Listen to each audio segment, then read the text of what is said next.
But Kody did share with me that when Robyn came into the family and he was experiencing this divine love, this special love, that he wanted to raise every wife up to that level. I don't think that that's fair for him to even say that. Why? Oh, because we're all supposed to be Robyn? I'm sorry. I am Meri. I'm not going to be Robyn. I don't want to be Robyn. What if everything we thought we knew about sister wives was a lie? What if the silence we mistook for peace was actually a prison, and the woman they tried to erase is finally the one telling the truth? From leaked footage to legal threats, from whispered sabotage to public collapse, this is the beginning of the end for Kody and Robyn's carefully crafted empire. And Meri, she's not just walking away, she's taking the story with her. It was 2:14 a.m. when the internet blinked awake, not with a headline, not with a press release, but with a dim, shaky 2-minute video posted by an anonymous user on a buried Reddit thread. Just grainy footage and muffled sound. At first, it looked like backstage chaos, a tiled hallway, the crinkle of paper, someone's hurried footsteps echoing against cement. Nothing that would warrant a second glance. But then came the voices, quiet at first, barely audible, and then unmistakable. Fans leaned in, adjusting volume, boosting audio filters. It wasn't speculation anymore. It was Robyn's voice, sharp and panicked. "She's planning something," she whispered. The breath behind the words was thin, almost clipped. Meri's been talking to people who support her leaving. If she goes public with the truth, you won't survive this. Kody's done. We're finished. A pause. Then Kody's voice cut through the static, lower but charged. Anger barely caged. She doesn't have the guts. She's been threatening this for years. We'll bury her. With edits, that line didn't feel scripted. It felt lived in, weaponized, and it landed like a punch in the gut for anyone who'd watched the show from the beginning. The video was chaotic, grainy, a digital blur, but the meaning couldn't have been clearer. This wasn't an outburst. It was a strategy, a war room with no cameras and no audience. Where Meri's silence wasn't just expected, it was engineered. By the time moderators confirmed the source, it was too late. The fire had already started. Fans were downloading it, reposting it, quoting it. "Her image belongs to us," one user typed, repeating Kody's words like a warning shot. And just like that, the narrative sister wives had carefully curated for over a decade, cracked open at the seams before sunrise, while the internet combusted with theories, timestamps, and frame-by-frame breakdowns of the leak. Meri sat in silence. The snow outside her window fell in heavy flakes, blanketing the quiet Utah town in a hush that felt almost sacred. She wasn't in Flagstaff anymore, not surrounded by crew, not mic'd up or made up. Just a woman alone with her hands wrapped around a steaming mug and her phone buzzing like a distant siren. Everyone wanted a quote. Producers, former cast members, podcasters, journalists, even therapists she hadn't spoken to in years. But Meri didn't flinch. She had been waiting for this. She hadn't reacted when the cameras were turned off. She hadn't argued when scenes were re-edited. She hadn't spoken when her story was trimmed to fragments. But every night when the world was finally quiet, she had turned on her own camera, unfiltered, unglammed. No crew, no second takes, just her voice, a single light, and the weight of everything unsaid. It wasn't revenge, it was documentation, a woman preserving what they had tried to erase. In one of the videos, her eyes were rimmed with exhaustion. Her voice cracked not from weakness, but from finally letting it break. "They think I'll stay," she said, "that I'll keep protecting the brand, the image, the man, but I'm finished. I won't carry their silence anymore, and I won't carry their shame." She looked directly into the lens as if daring someone to flinch. It's impossible to leave Robyn without being labeled unstable. But I'm going, and I will speak the truth. In that moment, Meri wasn't broken. She was liberated, and in the stillness of that snowy room, she wasn't afraid. She was armed with truth, with timing, and with nothing left to lose.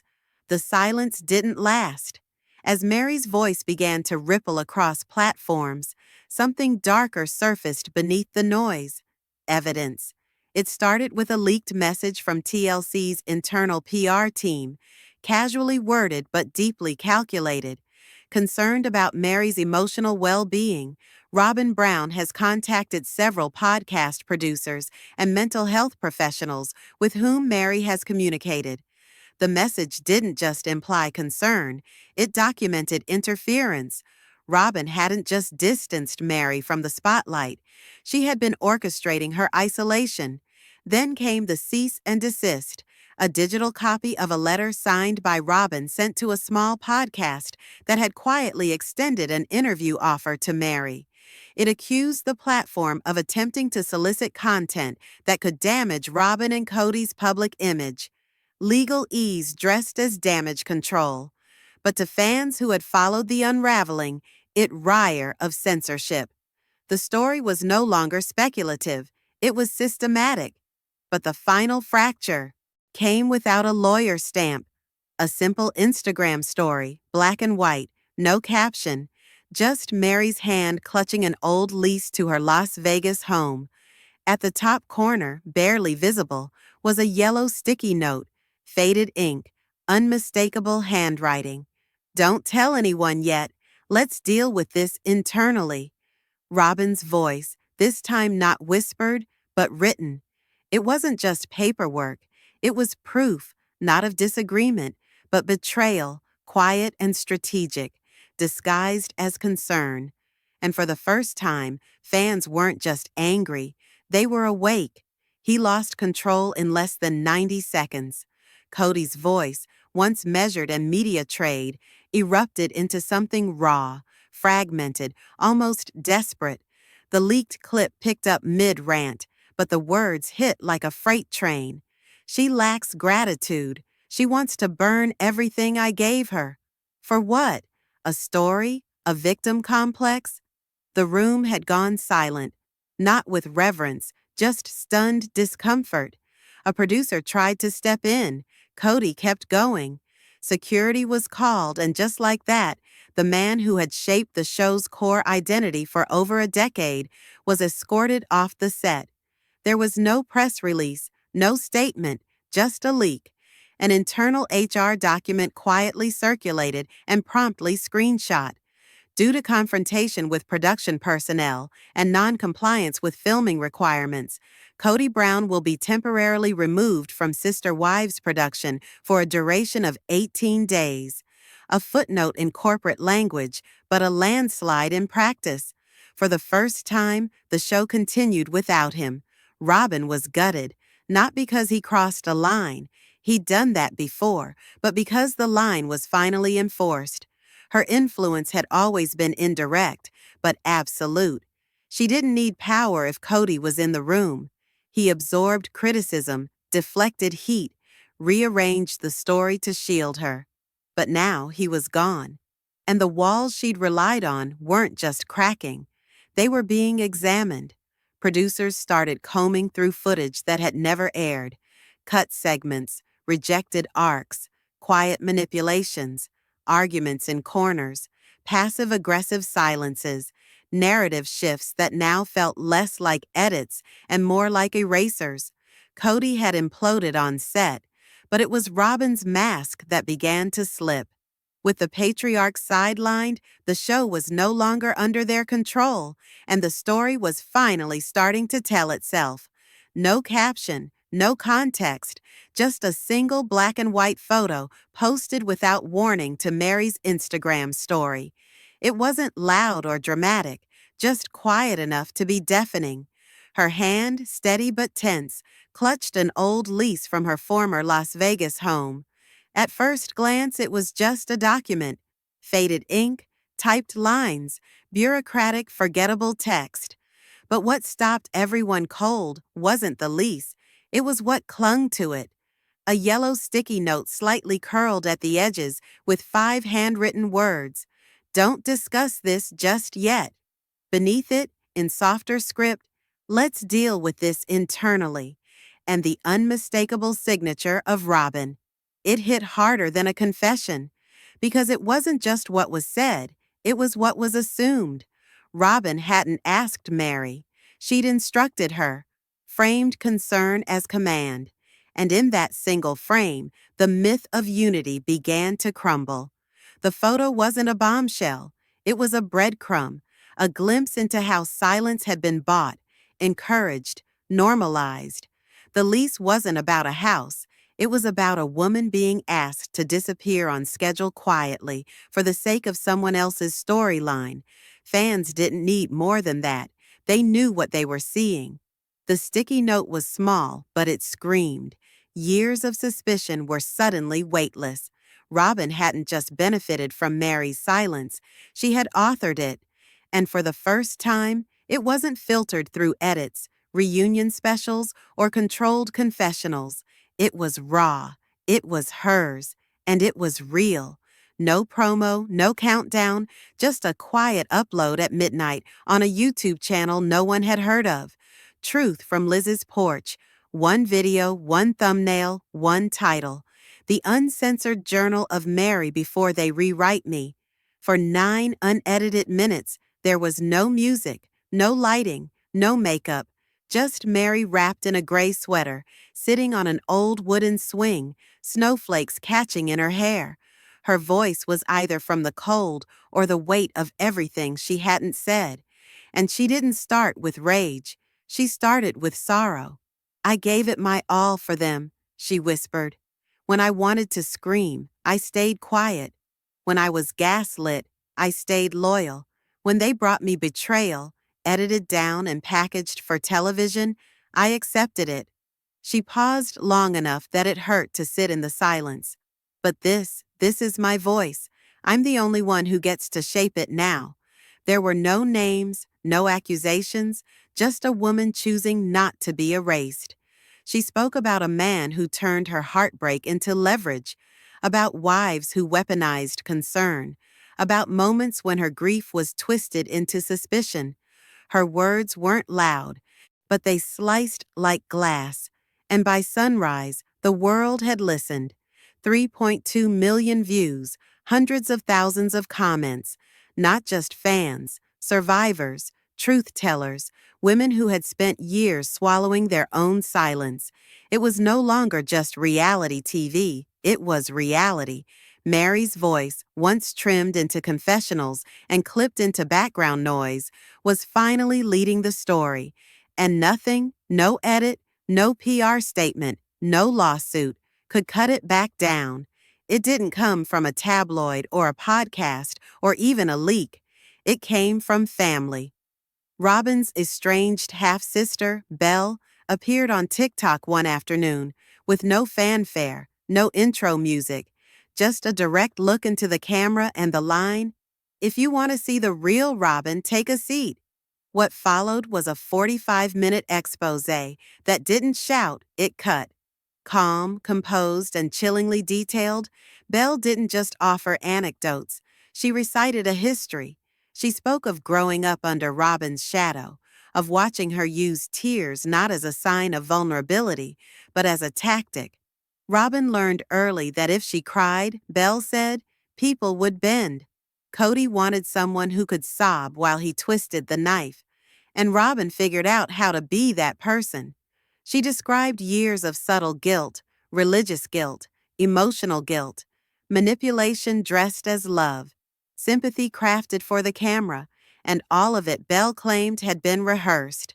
The video went viral within hours, 10 million views in a day. And suddenly, Robyn's carefully polished image, a devoted wife, a peacemaker, a misunderstood heart, was in free fall. Her response didn't help. A cold-type statement delivered through a publicist. The exploitation of family concerns for public spectacle breaks my heart. But there was no heart left in it, no ownership, no cracks in the glass. For fans, it wasn't just betrayal, it was confirmation. And the woman who had built a career behind a veil of innocence now stood center stage, stripped of her script. He filed it like a man trying to put the genie back in the bottle. A 57-page complaint stamped and submitted to Coconino County Court, accusing Meri of breaching shared privacy agreements and damaging the Brown family brand. Kody wanted $230,000 in damages and a court-issued gag order. The filing read less like a legal document and more like a tantrum dressed in legalese. But Meri didn't call a press conference. She didn't hire a high-profile attorney. She turned on her camera. The video opened with a hollow laugh. Not mocking, just empty, as if even she was tired of how predictable it had become. "It's a brand now, isn't it?" she said. "I thought it was a family." Then she held up a page, crumpled at the corner, signature smudged. A draft of an NDA, not from TLC, not from her lawyer, from Robyn, dated 2020. Meri said it had followed a heated argument over money. Christine had refused to sign it. So had Janelle. It was never executed. "You're embarrassed by my story now," she said quietly. "But you don't get to control it. You let them label me broken, cold, inactive. You let Robyn paint my silence as instability. I'm not unstable. I'm free." The court didn't take long. The injunction was denied. Legal experts called the suit weak, performative, a guaranteed PR failure. Kody's attempt to contain the story only amplified it. And in the end, it wasn't a court ruling that broke him. It was Meri's voice, clear and unshakable, saying the one thing he could never edit. Number the change didn't come with an announcement. It came in silence. One day, TLC's season 19 teaser focused on Robyn and Kody. Fresh starts, new chapters, soft lighting, hopeful piano music. The next, it was gone, replaced without fanfare. Now, the screen opened to Meri walking alone through the empty halls of her Flagstaff rental, her footsteps echoing like memory.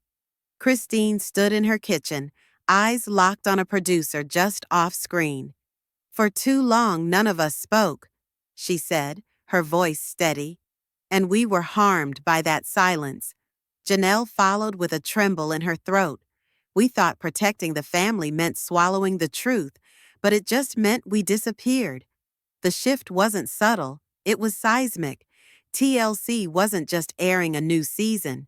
They were rewriting the narrative they'd helped curate for over a decade.